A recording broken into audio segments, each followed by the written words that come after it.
કેમ છો? આપણે ચેપ્ટર 3 રેસાથી કાપડ સુધીમાં લાસ્ટ લેક્ચરમાં રેસામાંથી તાંતણા બનાવવાની પ્રક્રિયા વિશે ચર્ચા કરેલી, કે જેમાં કાતળના વિશે આપણે ચર્ચા કરેલી કે કાંતવું એ કાતળ કોને કહેવાય. તો રેસામાંથી તાંતણા બનાવવાની પ્રક્રિયાને કાંતવું કહેવાય. તાંતણા એટલે શું? કે જે આપણે દોરા જેને કહીએ, બરાબર, આપણી સાદી ભાષામાં જેને આપણે દોરા કહીએ એ તાંતણા. તો પહેલો તબક્કો શું હોય કે આપણે રેસા મેળવીએ, અને ત્યાર પછીનો તબક્કો શું હોય કે આપણે રેસામાંથી તાંતણા બનાવીએ. તો એ જે રેસામાંથી તાંતણા બનાવવાની જે પ્રક્રિયા છે એને શું કહેવાશે? કાતવું. એ પ્રક્રિયામાં આપણે શું જોયું કે જે કોટન એટલે કે કપાસ હોય, બરાબર, એ રૂમાંથી આપણે હાથથી આમ રૂમાંથી ખેંચી એક હાથમાં રૂ પકડી બીજા હાથથી રૂમાંથી થોડો ભાગ ખેંચી અને એને ટ્વિસ્ટ કરવાનો હતો, વળ ચડાવવાની હતી, બરાબર, અને એ રીતે તાંતણું તૈયાર કરવાનું હતું. એકચ્યુઅલી એ તો એક સામાન્ય પદ્ધતિ છે, બટ એના માટે જે સાધન વપરાય જે છે, બરાબર, કે એ માટે જે સૌથી સાદું સાધન જે છે એ કયું છે? હાથ ધરી, બરાબર, હાથ ધરી, જેને બીજું નામ છે તકલી, બરાબર. એટલે કે કાંતવા માટેનું સૌથી સારું સાધન હાથ ધરી છે, જેને તકલી તરીકે પણ ઓળખવામાં આવે છે. અને કાંતવા માટે અન્ય એક સાધન જે છે ચરખો. અને ચરખો આપણને ખબર સૌથી વધારે કોણ યુઝ કરતું? તો મહાત્મા ગાંધીજી, બરાબર, કે જેનો ઉપયોગ એમણે આઝાદીની ચળવળ દરમિયાન પ્રચલિત કર્યો હતો. કેમ? કારણ કે એ સમયે અંગ્રેજો આપણા દેશમાં હતા અને એ લોકો બ્રિટનથી કાપડ મંગાવતા હતા, બરાબર, બ્રિટનની મિલોમાં તૈયાર થયેલ કાપડ મંગાવતા હતા.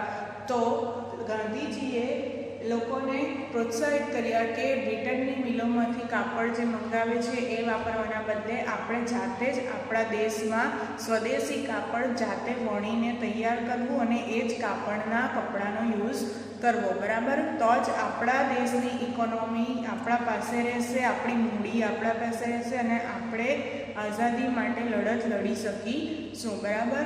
તો કાંતવા માટેના બે સાધન છે, તકલી અને ચરખો.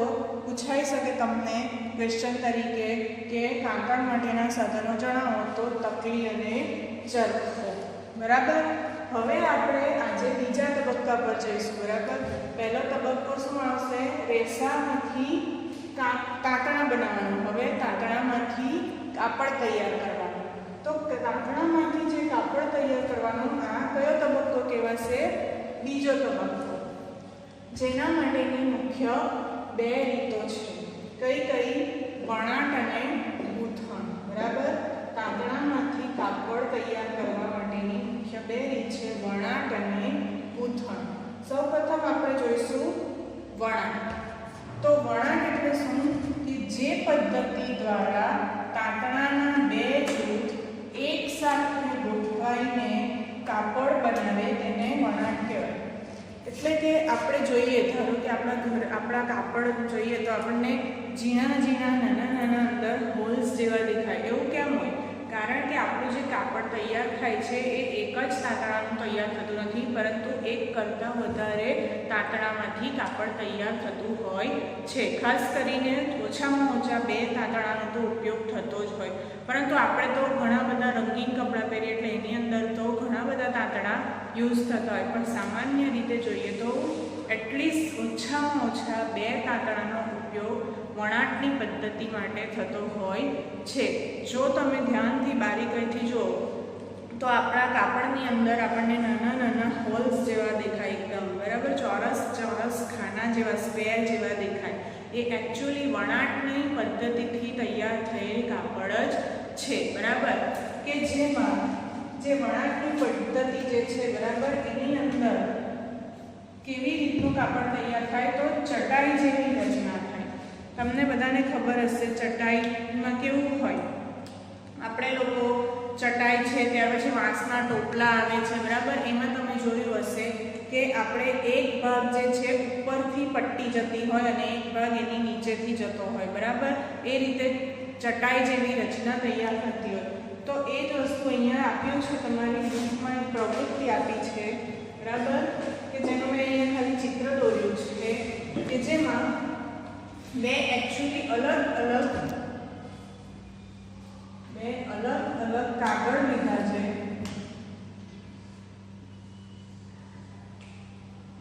બરાબર. હવે એક કાગળમાં આ રીતે આખી કટિંગ કરી અને પછી ત્યાર પછી આ બીજા કાગળમાં પણ કટિંગ કરવાનું અને આ બીજા કાગળને આ કાગળની અંદર ફિક્સ કરવાનું છે. પણ કઈ રીતે? બરાબર. તો આ જે છે ભાગ, બરાબર, અથવા આ કોઈ પણ એક કાગળ જે છે આ કાગળમાં એવી રીતે ફિક્સ કરવાનો કે જેથી એક કાગળનો એક ભાગ આખો ઉપર રહે અને બીજો કાગળ એની પાછળથી અંદર આવે. બરાબર. જે રીતે અહીંયા છે કે જો અહીંયા કેવું છે, એક આખો એક ભાગ આ કાગળનો છે. બરાબર. અને પછી જે બીજો જે છે એમાં જો એક ભાગ એનો ઉપર છે. બરાબર. અને બાકીનો અહીંયા જે ખાલી ભાગ છે એનો મતલબ એવો થયો કે અહીંયા પણ છે તો ખરું, પણ એ પાછળની ભાગે ઢંકાઈ ગયું છે. બરાબર. એ પાછળની ભાગે ઢંકાઈ ગયું છે. એ રીતેની જે રચના થાય તો એ જે છે વણાટની પદ્ધતિ કહેવાય. બરાબર. તો આ રીતે વણાટની પદ્ધતિમાં શું થયું કે ચટાઈ જેવી રચના થઈ. ખાસ કરીને આપણે વાંસના સૂપડા હોય, વાંસના ટોપલા હોય અથવા ચટાઈ જે પેલી બેસવાની નાની આવે, બરાબર, એમાં ખાસ કરીને આ ટાઈપની રચના જોવા મળે. અને તમે લોકોએ આ વસ્તુ ક્રાફ્ટમાં પણ કર્યું જ હશે. બરાબર. ક્રાફ્ટમાં પણ આ વસ્તુ આવે જ છે અને તમે ઘરે ટ્રાય કરી શકો છો. બરાબર. વણાટ માટે જે મશીન્સ જે છે, બરાબર, એકચ્યુઅલી સાળ, બરાબર, હાથ સાળ. તો એ સાળનો ઉપયોગ થાય છે અને એ જે સાળ હોય એ કેવી હોય? હાથે ચાલે તેવી પણ હોઈ શકે અથવા વીજળીથી ચાલે તેવી પણ હોઈ શકે. બરાબર. એ સાળનો ઉપયોગ થાય જેને આપણે ઇંગ્લિશમાં કહીએ તો લૂમ, પાવર લૂમ એમ શબ્દ આપણે વાપરીએ. બરાબર. એ પાવર લૂમ એટલે સાળ. બરાબર. એનો ઉપયોગ કાપડ વણવા માટે થાય છે. બરાબર. તો આ થઈ વાત વણાટની. હવે પછી ગૂંથણ. તો ગૂંથણ એટલે શું? તો ગૂંથણમાં આપણે વણાટમાં જોયું કે એમાં તાંતણાના બે જૂથ એટલે કે બે તાંતણા વપરાય. જ્યારે ગૂંથણમાં શું છે? ફક્ત એક જ તાંતણાનો ઉપયોગ થાય. બરાબર. એક જ તાંતણો. ઘણી વખત આપણે મૂવીઝમાં કે સિરિયલ્સમાં કે ઘરે પણ જોયું હશે કે મમ્મી કે એક મોટો સોયો જેવો હોય અને એક ઊનનો દડો હોય અને એનાથી સ્વેટર કે મોજા ગૂંથતા હોય. બરાબર. તો એમાં શું હોય? એક જ તાંતણો હોય, એક જ દોરો હોય. બરાબર. અને ઘણી વખત આપણે જોઈએ તો મોજું કે ફાટી જાય કે સ્વેટર જો ફાટી જાય કે દોરો જો નીકળી આવ્યો અને જો ભૂલથી આપણે એના આખો દોરો આપણને એમ કે ચાલ અને તોડી કાઢીએ અને જો આપણે ખેંચવા જઈએ તો શું થશે? આખું સ્વેટર કે આખો મોજો શું થશે? ઉકેલાઈ જશે, મીન્સ ખુલી જશે.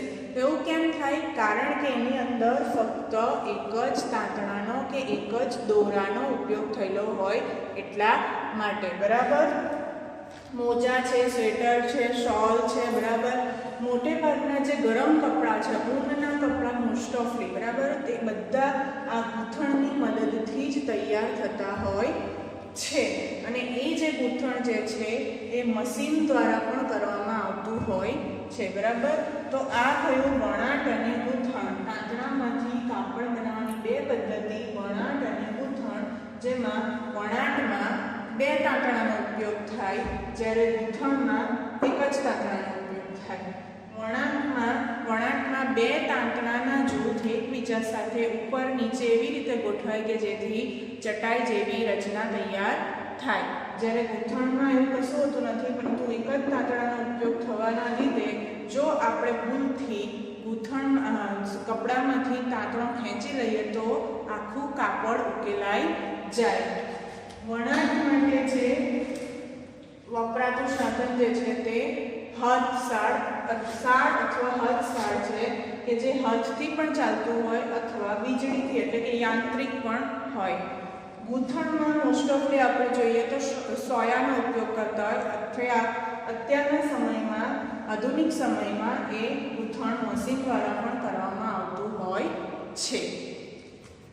હવે તાંતણામાંથી કાપડ બનાવવાની પદ્ધતિ જોઈ. ત્યારબાદ હવે આપણો છેલ્લો ટોપિક છે કાપડના મટીરિયલ સમયનો ઇતિહાસ. બરાબર કે અત્યાર સુધી પ્રાચીન સમયથી અત્યાર સુધી કાપડમાં કેવી કેવી વેરાયટીઓ આવી, વિવિધતાઓ આવી, લોકો પહેલાં શું યુઝ કરતા પોતાનું શરીર ઢાંકવા, એ વિશે આપણે થોડું જોઈશું.